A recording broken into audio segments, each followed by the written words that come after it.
Imagine a fleet of ships so massive it could carry 28,000 men. Ships with 9 masts and watertight compartments, carrying porcelain, silk, and gold. This was not a European armada, but China's treasure fleet under Admiral Zheng He.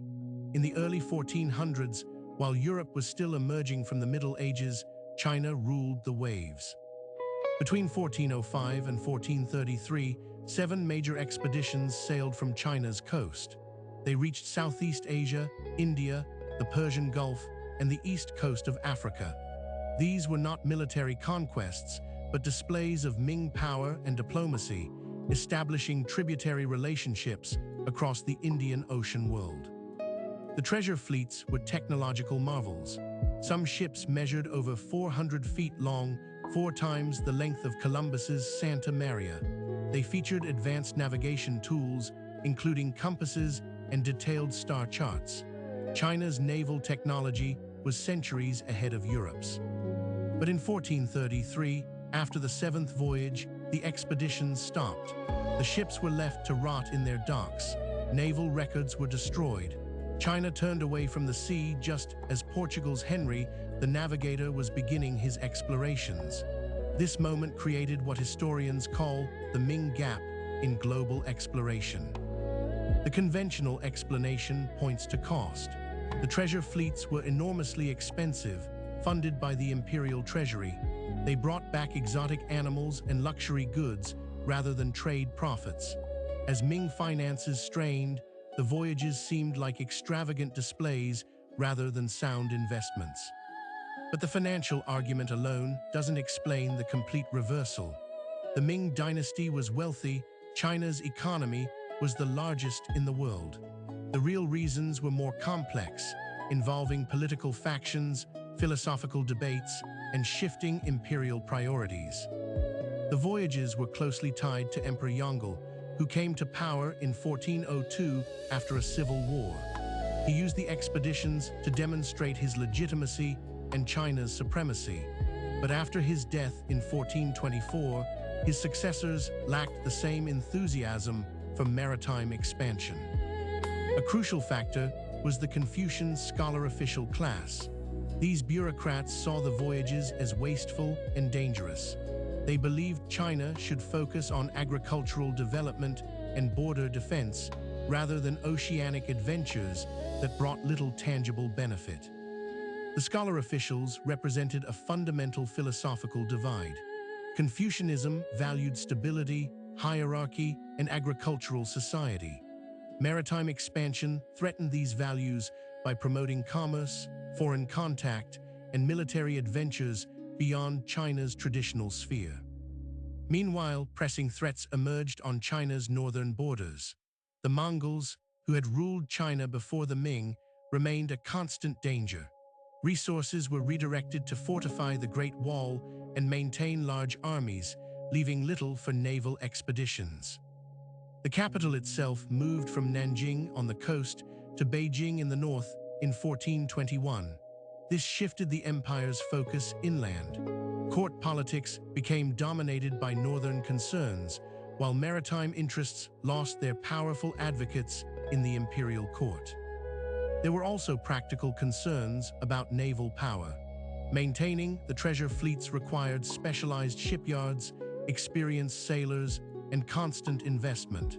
As attention turned northward, these maritime institutions decayed, making resumption of voyages increasingly difficult. Some historians argue that China never intended permanent maritime expansion. The voyages served specific diplomatic purposes, establishing the Ming as the center of a tributary system.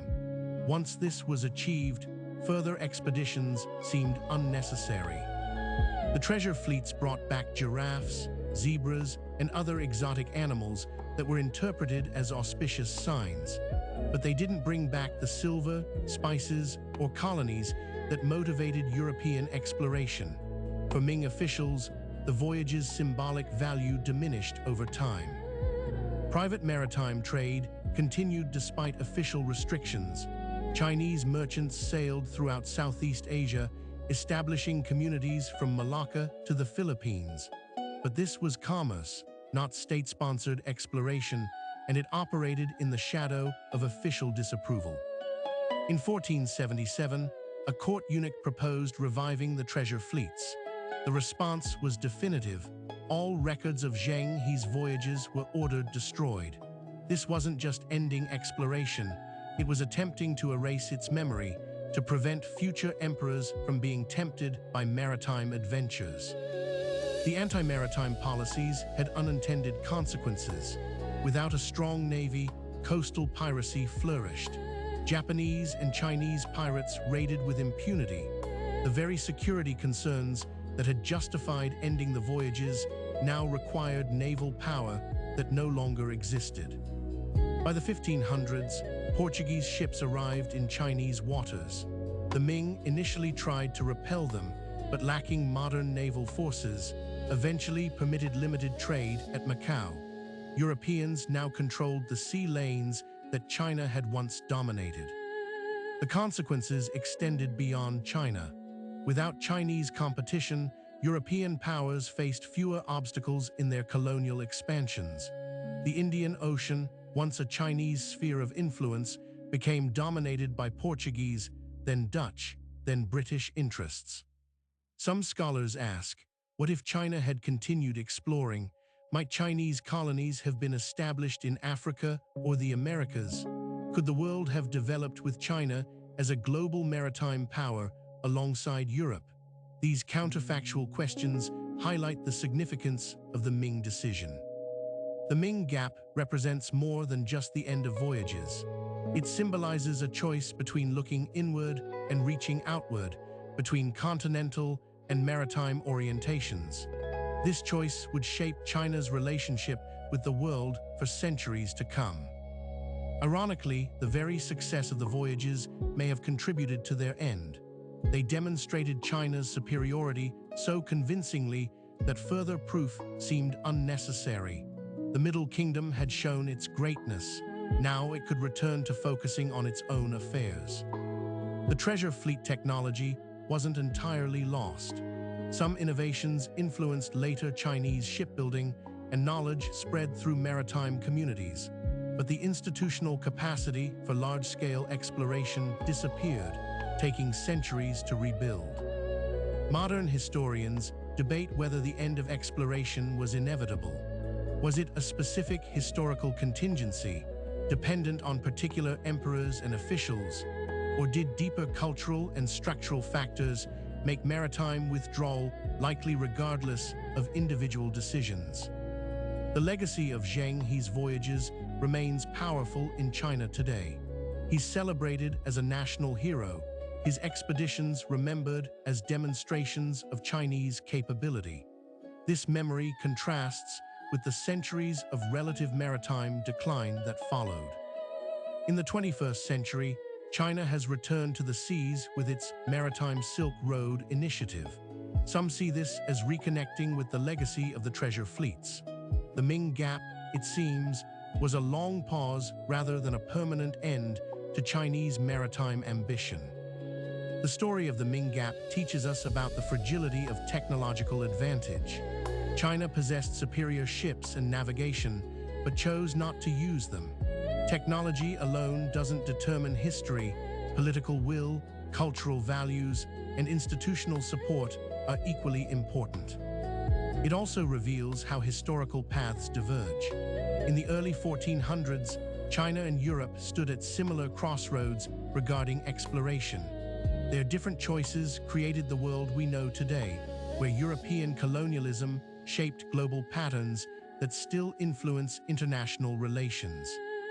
For students of history, the Ming Gap offers cautionary lessons about the costs of isolationism and the dangers of abandoning technological edges. It shows how quickly capabilities can be lost and how difficult they are to regain once institutional knowledge disappears. The treasure fleets themselves have become legend. Their scale captures the imagination, ships carrying thousands, sailing further than any before.